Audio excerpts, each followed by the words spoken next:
இந்த லேடி இந்த வீட்டை இன்னும் 5 மணி நேரத்துல விற்க போறாங்க. இப்ப அந்த வீட்டுக்குள்ள போகலாம் அப்படின்னு ஸ்டெப்ஸ்ல கால் வச்சா ஸ்டெப்ஸ் உடைஞ்சு போயிருது.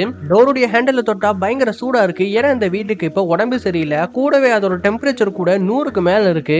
அப்ப திடீர்னு பாத்ரூம்குள்ள இருந்து பயங்கரமா ஸ்மெல் வருது. உடனே பாத்ரூம்குள்ள இருக்கக்கூடிய சிங்கை கிளீன் பண்ணி விட்டுட்டு அந்த பாத்ரூம் மட்டும் இல்லாம வீட்டுக்குள்ள இருக்கக்கூடிய எல்லா இடத்துலயுமே அவங்க பர்ஃபியூம் ஸ்ப்ரே பண்ணி விடுறாங்க. ஆனா அந்த பர்ஃபியூம்னால வீடு தும்பினதுல அவங்க வீட்டுக்குள்ள இருந்து வெளியே வந்து விழுந்துடுறாங்க. இன்னும் கொஞ்ச நேரத்துல இந்த வீடை வேற வித்தாகணும். இந்த வீடு வேற இப்படி பண்ணிக்கிட்டு இருக்கேன் அப்படின்னு வலுக்கட்டாயமா அந்த வீட்டுடைய ஜன்னல் ஓபன்லயே இருக்கணும் அப்படிங்கறதுக்காக அவங்க ஆணி அடிச்சு வைக்கிறாங்க. ஆனா அது அந்த வீட்டுக்கு பிடிக்காம போர்ஸ தும்பவும் அந்த ஆணிகள் எல்லாம் பறந்து போயிருது. அது கூடவே அந்த லேடிக்கு முன்னாடி ஒரு புக் வந்து விழுகுது. அந்த புக் ஓபன் பண்ணி பாக்கல இப்ப இருக்கிற இந்த வீடு முன்னாடி இருக்கக்கூடிய ஓனர் இருக்கும்போது எவ்வளவு சந்தோஷமா இருக்குங்கிற போட்டோஸ் எல்லாம் அவங்க பாக்குறாங்க.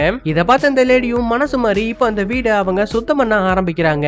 இதனால உடம்பு சரியில்லாம இந்த வீடும் இப்ப நார்மல் ஆயிருது. கூடவே விக்கணும்னு நினைச்ச இந்த வீட்டை இவங்களே கடைசியில வாங்கிடுறாங்க.